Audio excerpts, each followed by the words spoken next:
Hi, and thank you for tuning in to Noir Histoire. I'm Natasha, and in this Black History Short, I'll be discussing Mary McLeod Bethune, born on July 10, 1875, died on May 18, 1955, notable educator and activist, nationality, American. If you aren't already subscribed to the Noir Histoire YouTube channel, please take a moment to click the subscribe button. Click the notification bell to ensure you don't miss future episodes. 10 years after the end of the American Civil War, Mary McLeod Bethune was born on a farm near Maysville, South Carolina.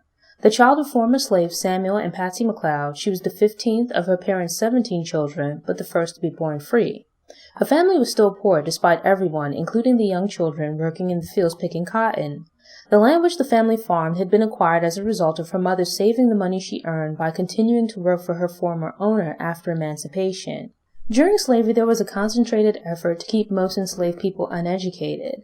But following the end of the Civil War, many schools were established in the South to educate the newly freed and their children. When a missionary school was established in the vicinity of the family farm, McLeod's parents allowed her to attend. Getting to class required walking several miles each day, and thus McLeod would be the only person in her family to attend school, but shared what she learned with the rest of her family. McLeod received a scholarship to attend Scotia Seminary, now Barber Scotia College, an all-girls boarding school in Concord, North Carolina.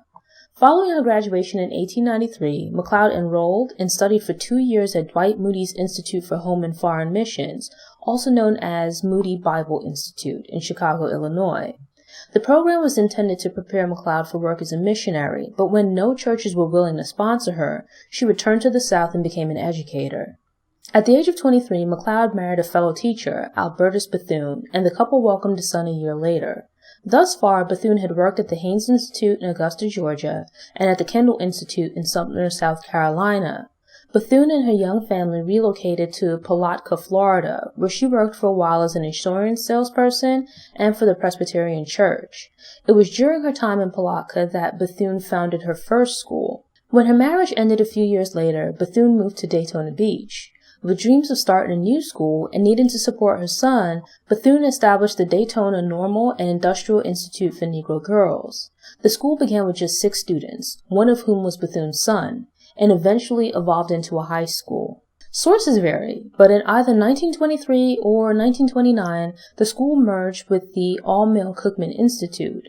In 1931, the Association of Colleges and Secondary Schools accredited the school, and it officially became Bethune-Cookman College. Bethune continued in her role as president at the new institution, which made her the first black female president of any college. The school became one of the few in the South to allow black students to study towards and obtain an educational certificate beyond a high school diploma. There's a story of Bethune and the school's faculty standing watch while the Ku Klux Klan marched through campus in an attempt to counteract Bethune's successful local black voter drives.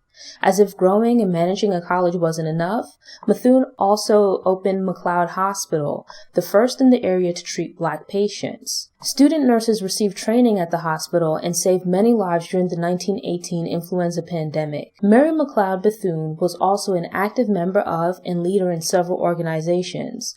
Most notably, she became president of the National Association of Colored Women, the NACW's Florida chapter, and contributed to local initiatives focused on racial equality, gender equality, and healthcare. She rose to national prominence when she was elected to the national president, from which she led its 10,000 members. Working with the NACW inspired her to create the National Council of Negro Women, the NCNW, which eventually grew to 850,000 members. Presiding over a college, as well as leading a national political organization, allowed McLeod to develop relationships outside of Florida, particularly in Washington, D.C. Bethune advised and served on commissions during the Coolidge, Hoover, and Truman administration. But her greatest contributions occurred during the time she served as a minority affairs advisor to President Roosevelt. She was tapped to help organize the Federal Council on Negro Affairs and later led the Office of Minority Affairs in National Youth Administration. Her achievements included successfully lobbying to have black women included in the Women's Army Corps and attending the conference at which the United Nations was founded. After several years of public service, representing the interests of Black America in Washington, D.C., Bethune returned to Florida where she retired. A close friend of Dr. Carter G. Woodson, Bethune recognized the importance of recording Black history and made a concentrated effort to preserve records of Black women's achievements and contributions. A lifelong believer that education would be vitally important to the progress and upliftment of Black people, Bethune wrote My Last Will and Testament, in which she shared her philosophy on life and hopes for the future. Mary McLeod Bethune died of a heart attack on May 18, 1955. Her contributions have been recognized by a postage stamp, a bronze statue in Washington's Lincoln Park, and her planned inclusion in the U.S. Capitol's National Statuary Hall. The U.S. Park Service acquired the former NCNWDC headquarters and transformed it into the Mary McLeod Bethune Council House National Historic Site. The Mary McLeod Bethune Council House is home to Bethune's collection, now known as the National Archives for Black Women's History. It is believed to be the only archive solely dedicated to preserving the history of Black women. Thanks for tuning in. Show notes and sources are available on the Noir Histoire website via the link in the episode description. If you enjoyed this episode, please click the thumbs up button. You can also share it online, on social media, or with someone you think might enjoy the episode. Doing this will help other people find the show, which helps it to grow. If you aren't already subscribed to the Noir Histoire YouTube channel, I hope you subscribe now and return to get motivated, get inspired, and get more stories of Black history made and in the making. Until next time, take care.